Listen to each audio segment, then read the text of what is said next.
Hello नमस्कार मेरे शेर न्यू स्टडी पॉइंट टू गौरव सर में आप सभी का हार्दिक स्वागत है। प्यारे साथियों, अपनी संविधान की श्रृंखला के अंदर आज हम बात करेंगे भाग नंबर 10 की। यानी हमने आज कंप्लीट कर चुके थे भाग नंबर 9। भाग नंबर 9 के बाद हमने देखा था भाग नंबर 9A, जिसमें हमने बात की थी पंचायत और नगर पालिका की। तो इसके बाद हम बढ़ेंगे आज अपने अगले भाग की तरफ, जो आता हमारा ST/ST का क्षेत्राधिकार। यानी ST/ST से मतलब ये है कि अनुसूचित जाति और अनुसूचित जनजाति का जो क्षेत्र अधिकार है, यानी कि उन्हें जो विशेष प्रावधान दिए गए हैं वो कहाँ पर है? अनुच्छेद नंबर 10 के अंदर, भाग नंबर 10 के अंदर जो हमारा अनुच्छेद आता है 244 और अनुच्छेद आता है 244 का A। यानी दो ही अनुच्छेद आते हैं, एक है तो एक ही, लेकिन एक अनुच्छेद जुड़ा है 244A, जिसे कहते हैं 22वां संविधान संशोधन जो हुआ 1969 में। इसके तहत हमारे पास जुड़ा 244 का A। तो इनकी हम बात करेंगे। तो प्यारे साथियों, एक बार वीडियो को शेयर कर दें, और जो भी मेरा प्यारा भाई बहन चैनल पर नया है तो एक बार चैनल को सब्सक्राइब करें और वीडियो को लाइक करें। फिर देखते हैं अपने चार चांद टॉपिक को, जिसमें बताया है कि आज चार चांद के अंदर बहुत ही सुंदर बात की है। इसे आप अपने आप आजमा के देखना कि क्या मेरी लाइफ में ऐसा हो रहा है या नहीं, तो आपको खुद ही पता चल जाएगा कि हाँ, ऐसा हमारी लाइफ में हो रहा है। तो इसमें बताया है कि जिंदगी एक आइसक्रीम की तरह है, इसे जितना टेस्ट करोगे इतना तो मजा आएगा, इतना ही आपको आनंद मिलेगा। और या तो होता क्या है कि अगर आप अपनी जिंदगी का ठीक तरह से इस्तेमाल नहीं करते तो जिंदगी तो आपकी निकल तो वैसे भी रही है। आप समझे कि अगर आप अपनी जिंदगी में कुछ खाली भी बैठे हैं, कुछ नहीं कर रहे, तो जिंदगी तो आपकी टाइम तो निकल ही रहा है। इससे अच्छा है कि आप उस समय को ठीक तरह इस्तेमाल करें, ठीक तरह से अपना काम करें, तो आपको कोई भी प्रॉब्लम नहीं आने वाली और आपको जीने का एक अलग ही अंदाज, अलग ही मजा आएगा। तो चलिए अब एक बार वीडियो को शेयर कर दें और चैनल को करें सब्सक्राइब। बढ़ते हैं अपनी क्लास की तरफ, और आप अपना हेडिंग बना सकते हैं भाग number 10।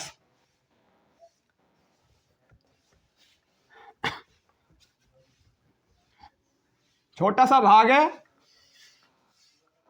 Exam point of view से वैसे इतना इंपॉर्टेंट होता नहीं है, लेकिन फिर भी SC/ST की बात आ जाती है यहाँ पर तो इंपॉर्टेंट हो जाता है, क्योंकि जनजाति क्षेत्रों को हमारे संविधान में ज्यादा वैल्यू दी गई है। तो हम बात करेंगे भाग नंबर 10 की।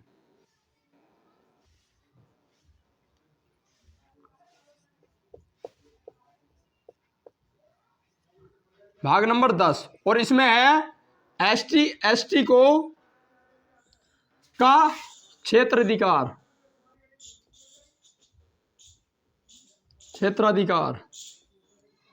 यानी ST/ST को जो अधिकार दिया गया है वो है, और इसमें हमारा अनुच्छेद आता है, देख तो 244, और वैसे तो 244 ही है, लेकिन एक और लिख सकते हैं जिसे कहते हैं 244 का A। हम दोनों की बात करेंगे, इसीलिए मैंने आपको दोनों को लिखवा दिया। ये हमारा जुड़ा था 22वां संविधान संशोधन 1969 से। आइए हम देखते हैं इसको। तो आप अपना हेडिंग बना लें। अनुच्छेद नंबर आता है हमारा 244, और जिसमें हम बात करेंगे किसकी? तो प्यारे साथियों, एक बार वीडियो को शेयर कर दें, जिससे कि ज़्यादा से ज़्यादा मेरे प्यारे भाई बहन जिन्हें क्लास की ज़रूरत है, जिन्हें पेड क्लास में इतना भी नहीं मिल पाता जितना मैं बता रहा हूँ, तो आप फ्री क्लास में देख लें कि आपको क्या क्या मिल सकता है इसमें। तो एक बार वीडियो को शेयर कर दें, और जो भी नया जुड़ा है वो वीडियो को एक बार चैनल को सब्सक्राइब करें और वीडियो को लाइक कर दें। तो हमारा आता है 244 में। तो 244 हमारा क्या कहता है कि ST/ST के लिए प्रशासन के लिए, जो ST/ST का जो प्रशासन होगा, इसके लिए विशेष प्रबंध किए गए हैं। कहाँ पर? तो इसे आप डाल लें कि SC/ST को के लिए विशेष प्रबंध, विशेष प्रावधान। तो विशेष प्रावधान किए गए हैं 244 के तहत। और इसमें क्या बताया गया है, जो हमारी अनुसूची नंबर, तो ये चीज हमारी किस में है आप जानते होंगे, मैंने आपको पहले लिखवाया था जब शुरू में अनुसूचियां लिखवाई थी, तो उसमें मैंने बताया था कि अनुसूची नंबर 5 में अनुसूची नंबर 5 में SC ST को यह अधिकार दिया गया है जो मैंने आपको अभी लिखवाया। तो कौन सी अनुसूची में है ये? अनुसूची नंबर 5 में यही बात लिखी गई है। कहाँ पर? अनुसूची नंबर 5 के अंदर।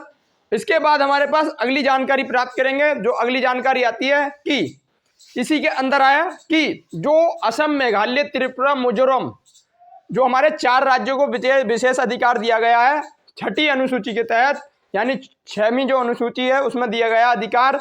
तो इसमें इसके बारे में बताया कि इनको क्या किया जाएगा इसके तहत। तो इनके तहत इसमें विशेष अधिकार प्राप्त है किसे? इन सारे राज्यों को। जबकि इसमें ऐसा कोई भी प्रबंध नहीं है इसमें 244 के अनुसूची नंबर 5 में। तो इसके तहत जो विशेष अधिकार दिया गया है वो 4 राज्यों को दिया गया है। और ये 4 राज्य कौन से हैं? असम, मेघालय, त्रिपुरा, मिजोरम। इन्हें चारों को यह अधिकार दिया गया है। और ये बात हमारी कौन सी उसमें कही गई है? तो आप जानते होंगे बेखूबी, ये बात हमारी बताई गई है अनुसूची नंबर 6 के अंदर।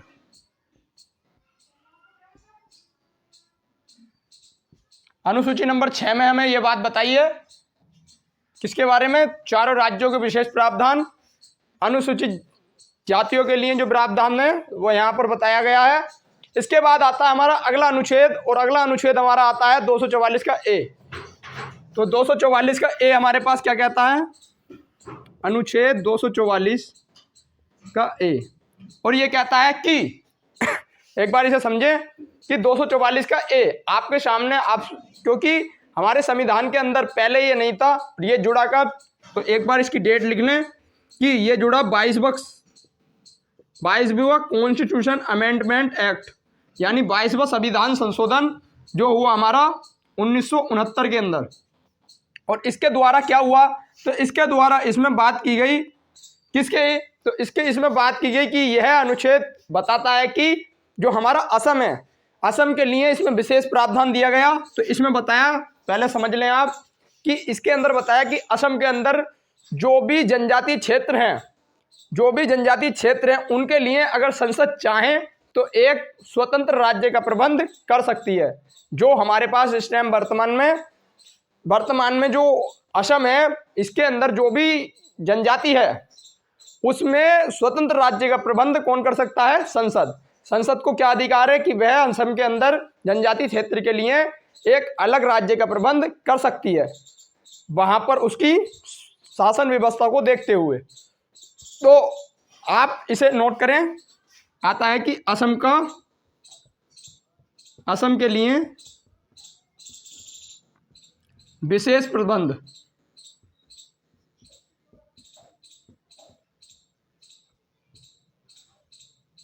असम के लिए विशेष प्रबंध किए गए हैं इसके अंदर। और इसमें बताया है किस बात को कि असम के लिए संसद चाहे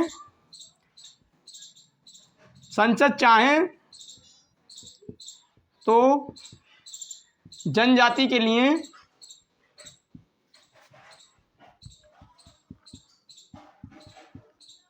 जनजातियों के लिए क्या कर सकती है? तो असम संसद चाहे तो वह जनजातियों के लिए स्वतंत्र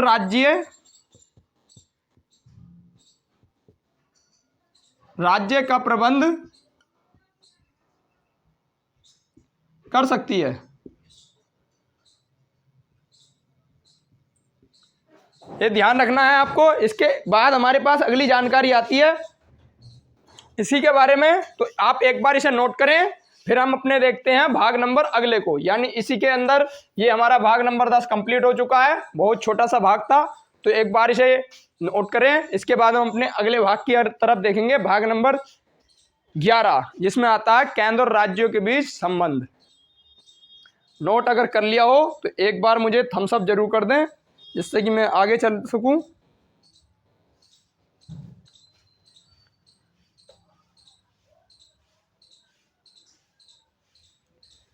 तो एक बार थम्स अप कर दें अगर नोट कर लिया हो तो चलिए चलते हैं अब केंद्र और राज्यों के बीच संबंध। और क्या मुझे कोई बताएगा कि ये कहाँ के संविधान से लिए गए हैं? आपको अगर किसी को भी इसके बारे में पता है, भाग नंबर 11 के बारे में, कि ये कहाँ के संविधान से हमें गेन किया गया है,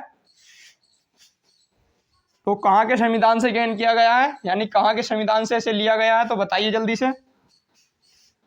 थोड़ा कुछ आपको अगर जरूर पता हो तो उसे बताने की कोशिश किया करें। अगर इसके अंदर आता, फिर आता हमारा भाग नंबर 11, और भाग नंबर 11 में आता है केंद्र और राज्यों के बीच संबंध।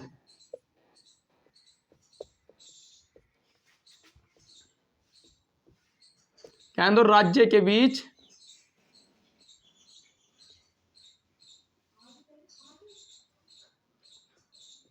ये बताया हमें भाग नंबर 11 के अंदर। और ये आपसे अगर अनुच्छेद पूछा जाए तो ये आता है हमारा 245 से और 255 तक, यानी 10 अनुच्छेद हमें दिए गए हैं किसके बारे में, तो 10 अनुच्छेद दिए गए हैं हमें किसके बारे में, तो सॉरी ये 10, ये जो है यानी केंद्र के बारे में इतनी बात दी गई है।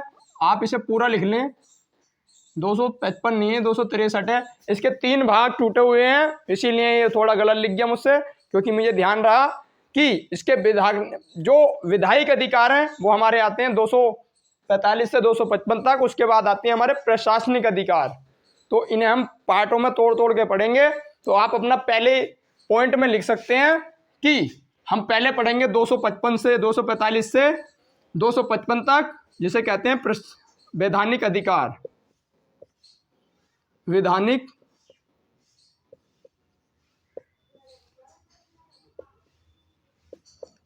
वैधानिक अधिकार। और ये वैधानिक अधिकार आते हैं हमारे 245 से 255 तक।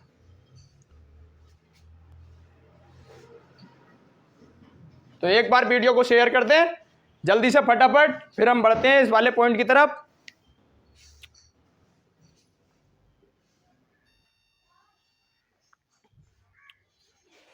तो चलिए शेयर कर दिया होगा। तो आइए देखते हैं 245 ये आता है हमारा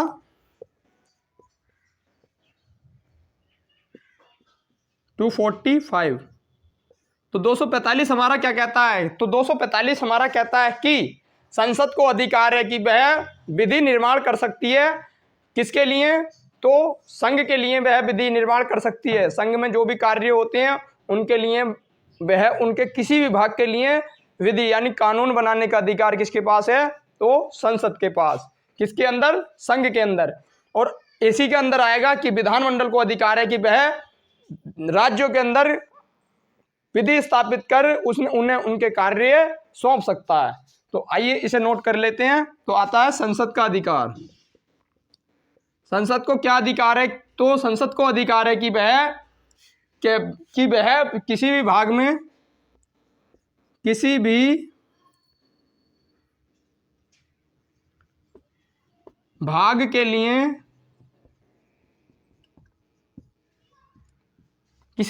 के लिए क्या कर सकता है, तो किसी भी भाग के लिए विधि का निर्माण कर सकता है, निर्माण कर सकती है।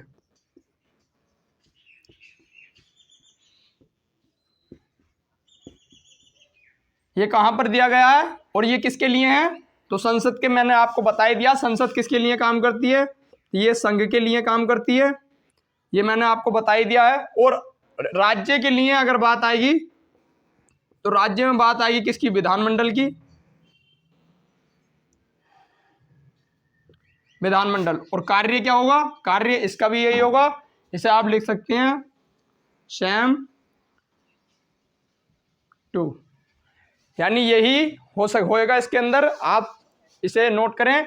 इसके बाद हम देखते हैं अपने अगले अनुच्छेद को जो आता है 246। और 246 में कहा है कि केंद्र और राज्यों के बीच शक्तियों का बंटवारा, यानी केंद्र और राज्यों के बीच शक्तियों का बंटवारा किस आधार पर होगा, अनुसूचियों के आधार पर। तो केंद्र और राज्यों के बीच संबंध, तो आता है 245 हम कर चुके हैं।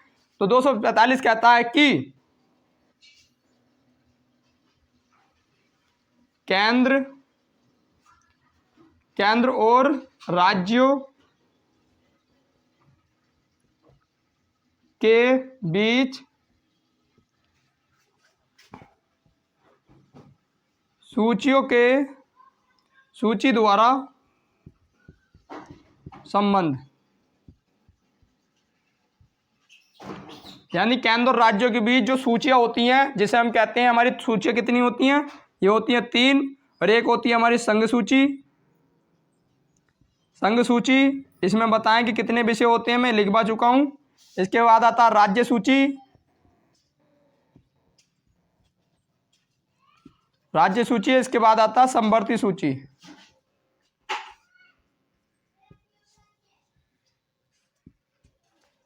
जल्दी से बताएं कि कितने कितने विषय होते हैं, एक बार अपना लिख दें।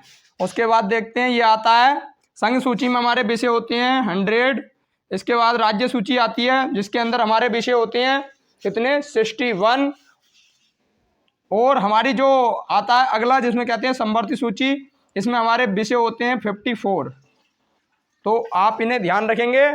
उम्मीद करता हूं कि आपको सारी जानकारी बड़ी आसानी से पता चल रही होगी।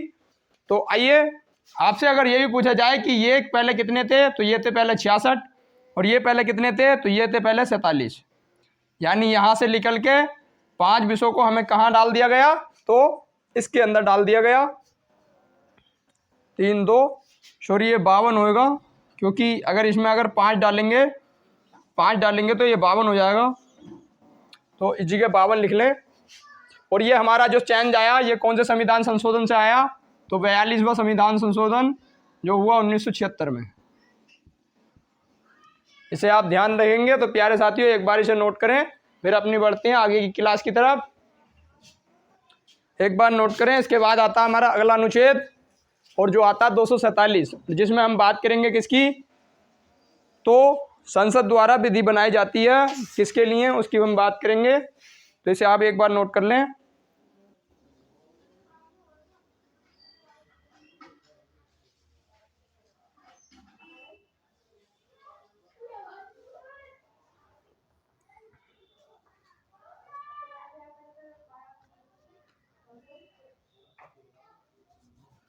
नोट कर लिया हो तो अब बढ़ते हैं आगे।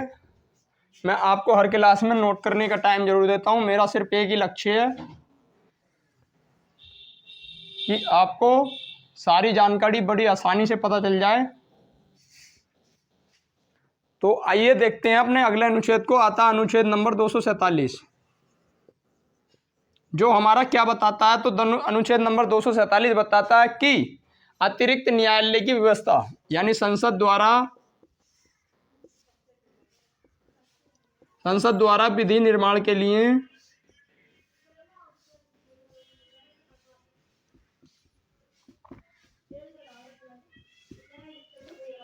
अतिरिक्त न्यायालय की व्यवस्था,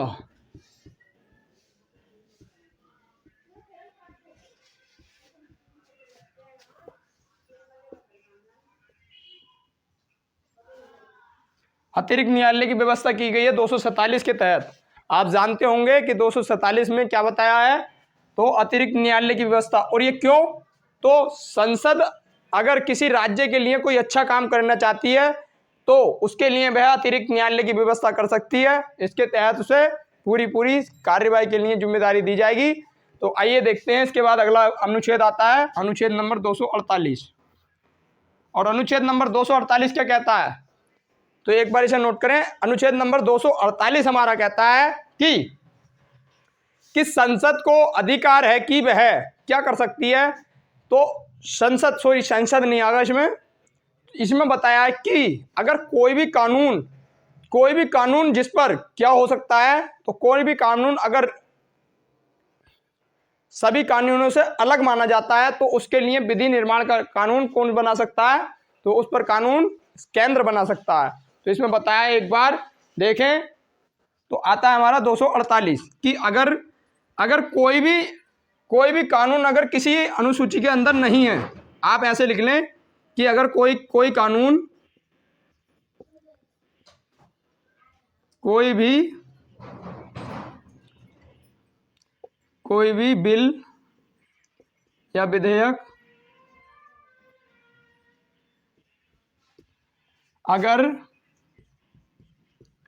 अगर किसके अधीन नहीं आता है, अगर संघ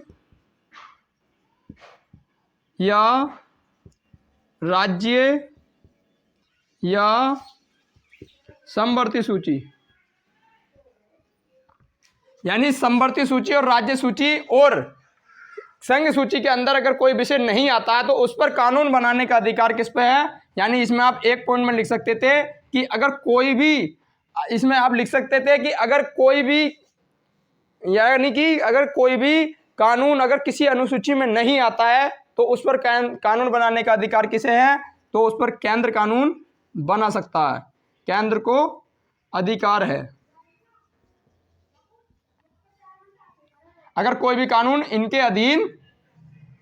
अधीन नहीं आता हो तब ध्यान रखना है। तो ये कौन सा अनुच्छेद था, अनुच्छेद तो लिखा ही नहीं, 248। अगर कोई भी कानून किसी अनुसूची के अंतर्गत नहीं आता है तो उस पर अधिकार बनाने का, कानून बनाने का अधिकार किसे है, तो केंद्र को। आप ध्यान रखेंगे। इसके बाद बढ़ते हैं, जो हमारा अगला अनुच्छेद आता है जिसे हम बताते हैं कि 249, और इसमें बताया कि और हाँ, इसमें आप लिख सकते हैं जैसे कि हमारे होते हैं साइबर अटैक, आज की तारीख में बहुत प्रसिद्ध है साइबर कानून।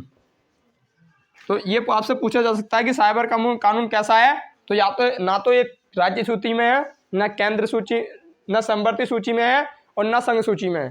तीनों में से किसी सूची में नहीं है, और जो किसी सूची में नहीं आता उस पर कानून बनाने का अधिकार सिर्फ केंद्र को होता है, ना कि राज्य को। तो आइए इसे नोट कर लेते हैं। इसके बाद बढ़ते हैं 249 की तरफ। तो 249 कहता है कि कोई भी, तो 249 कहता है कि अगर कोई राज्य किसी कानून को महत्वपूर्ण बताता है तो उस पर कानून बनाने का अधिकार किसे है, तो राज्य को, सॉरी केंद्र को।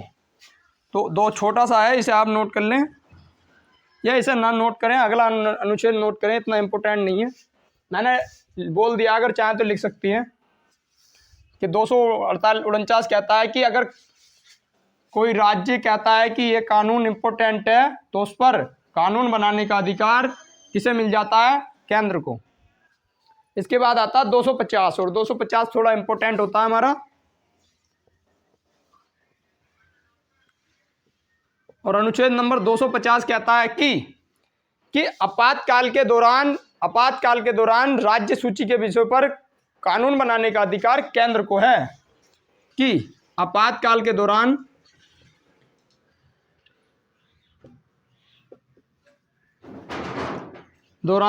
राज्य सूची के विषयों पर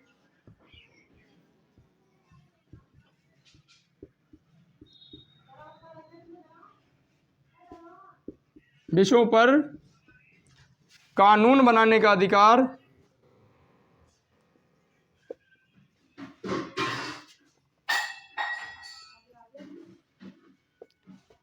बनाने का अधिकार केंद्र को है।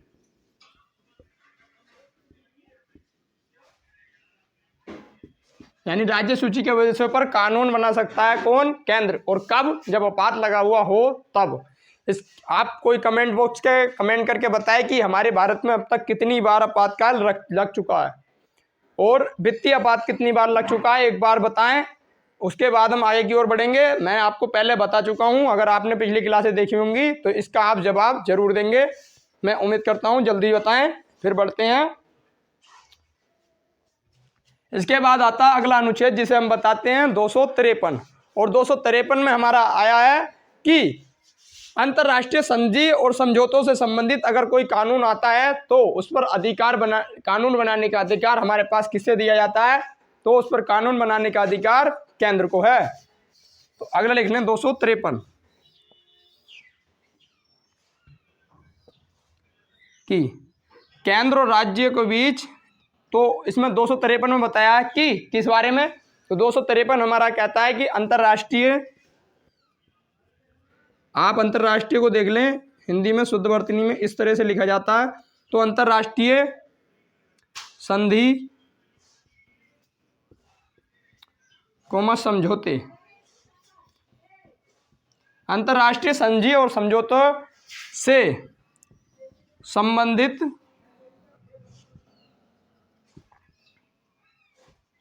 कानून बनाने का अधिकार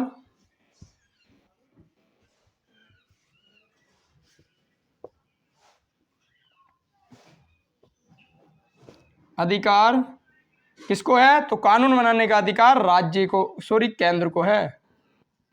आप जानते हैं कि यहाँ पर केंद्र की वैल्यू कितनी दी जा रही है, क्योंकि केंद्र मजबूत होता है राज्यों से।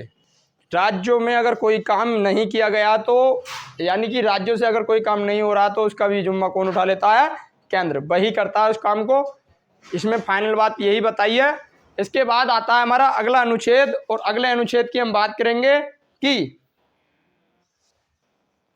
एक बार इसे नोट करें, उसके बाद देखते हैं, क्योंकि नोट भी जरूर करना है।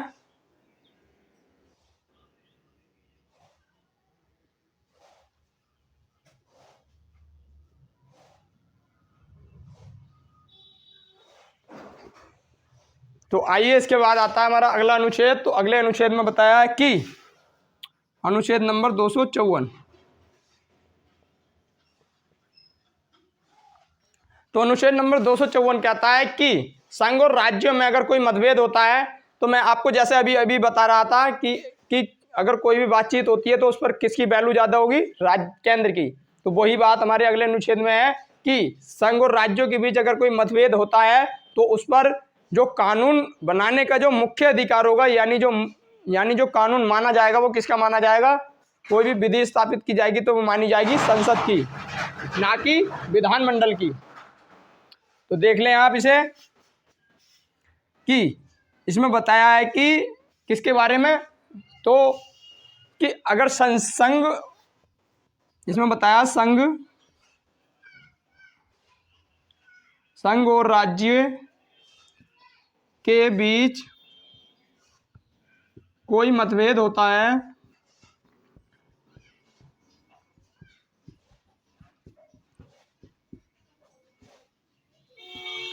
तब संघ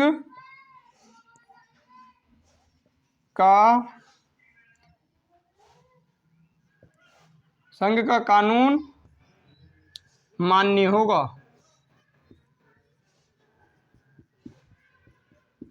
यानी संघ का ही बिल मान्य होगा, संघ ही महत्वपूर्ण माना जाता है। तो आप इससे क्या समझे कि संघ ज़्यादा महत्वपूर्ण है किससे? राज्यों से। तो आज हमने बात की अनुच्छेद भाग नंबर 10 की और भाग नंबर 11 की।